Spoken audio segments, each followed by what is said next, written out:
Hey guys, Luca with Learning MTG. Today I wanted to talk about kind of where I've been at lately on investing.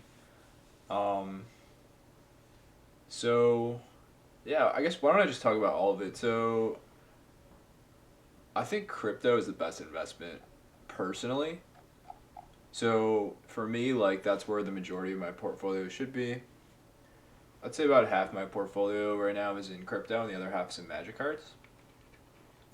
The reason I don't have more in Magic is because of the like illiquidity of Magic cards, which you know I'm always a proponent of actually doing things as opposed to theorizing too much about them, because as you go through the process of doing, you learn a lot of the nuance of it. So one of the things that I would have never guessed until I actually did it is that okay, yeah, Magic cards they may have amazing returns, but if you find a better investment than the Magic cards, for example, I discovered crypto after I started buying lots of Magic cards, then you can't so easily get rid of them, right? So the Magic cards, you're kind of stuck with them. You need to find the right buyer or you need to sell into the right moment. For example, and I got really burned here, but in a way, it's kind of good that I got burned because I learned a good lesson. I think I bought a foil BGS 9 Grim Monolith for like 3,200 bucks, something around there. Really good deal. But I needed cash at some point, and I do think reserve list cards are the most overpriced. So the first cards that I wanted to sell were my reserve list cards, and I wonder if I have it sold. Let's see if I can search for it. Oh, I can't go farther than 90 days. That sucks. Yeah, so I must have sold it for like 2,500 or something. So, after fees, I probably lost $1,000 on that, and I bought it at a really good price. Because yeah, let's take a look at this. So, Grim Monolith, and this is a little bit of a tangent, but I think it's good to talk about.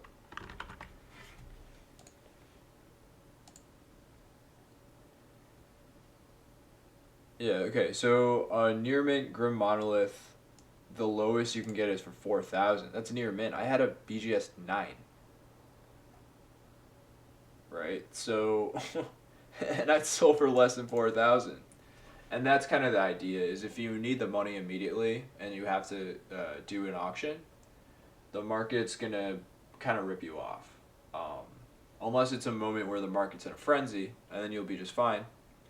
But basically, yeah, it's just an illiquid thing, right? So if you need to cash out, you're going to lose a big percentage of the value to get your money immediately. So that was a lesson that I learned. And a reason why I can't get out of all my Magic stuff, a reason why like half my portfolio is Magic. If I could, snap my fingers and reallocate it without losing a lot of value, I would have way more crypto.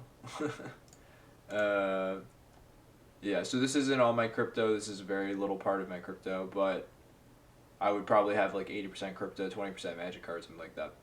So within crypto, I'll just say quickly, like this is what I do. This is very unscientific, but uh, I basically only mess with Ethereum, Solana, and Bitcoin.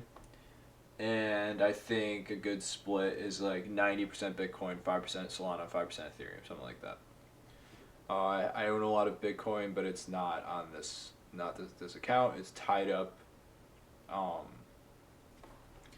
it's used as collateral. I basically use it as collateral to borrow a bunch of money and then use that money to buy more Bitcoin. So and then use that Bitcoin to get more. Use it as collateral to get more money to buy more Bitcoin. Okay, so what did I really want to talk about? So so besides crypto, which I think is the best investment, and I think Bitcoin, Ethereum, Solana are like the ones that I like. Basically, we've got Magic cards. And what do I like in Magic cards right now? I'm still big on foils. I think if you can find a good deal, it's a good place to be. So for example, I got this Consumptive Goo. It's a 9.5. Super hard to get these foils at 9.5. Foil rare from Scourge, $50. I think that's a ridiculously good price for that. Um, I got an 8.5 reverse damage.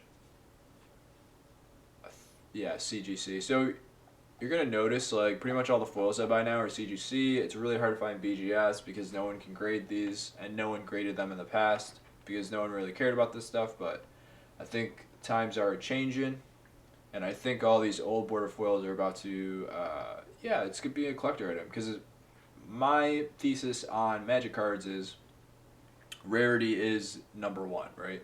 It's like for houses, it's location, location, location, or something. I think for Magic cards, for collecting Magic cards and investing in Magic cards, it's rarity, rarity, rarity, right? And so getting these old bordered foils in good condition is super, super hard to come by.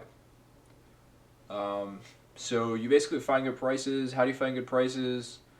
You could just troll around until you see something that's like way underpriced. Like I think $50 for a 9.5 foil rare is like way, way low, and you won't really find many of these.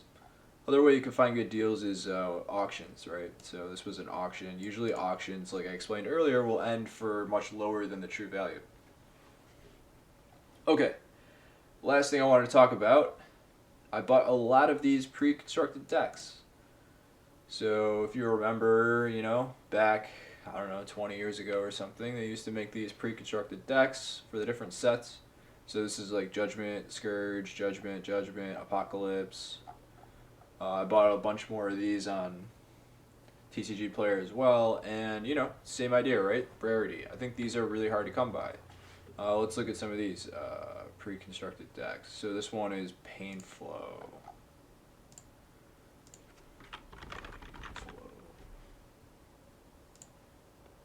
Oh, they don't have it here.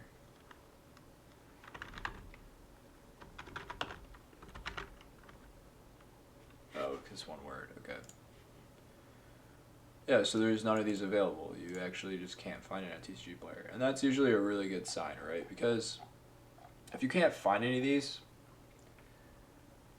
that means, because if someone just had these lying around, they'd be very happy to throw them up and sell them, right? So it means that just no one's got them. It's not like, I don't know how to explain it.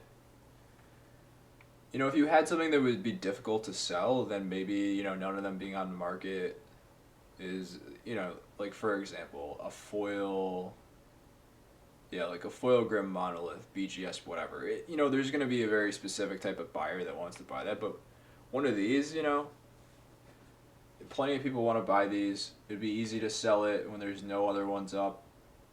So to me, it's a very good sign that you can't really find any of these things online. And I've been buying them between $20 to $30 each, and I think they should be worth like $100. Like, but what do I know? It's basically I'm just testing the waters, but that's my idea. Just because again, it's really hard to come by. It's a pretty big part of Magic's history. It's cool, like sometimes there's just like a cool factor, right? Like why do people like packs? Because people like packs because hey, you could just have like a wacky draft.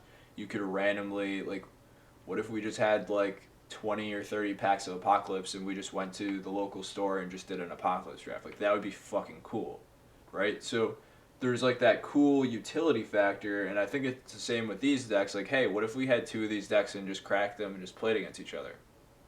That'd be cool. That'd be fun. Almost like a dual deck type experience, but way, way rarer than the other duo decks. So that's basically my thesis. So that's what I've been buying recently. I've been buying these theme decks. They're super hard to come by now, and there's basically two things that can happen in this sort of situation. There could be like a bunch of these in storage that people have, and then they go find them and then flood the market, and then the price goes back down, or there's just none of them around and the price starts to creep up. And I'm hoping it creeps up to 100, but we'll see. $100 per theme deck, but we'll see what happens. Yeah, so I hope you guys enjoyed this video, and hope to see you guys in the next video.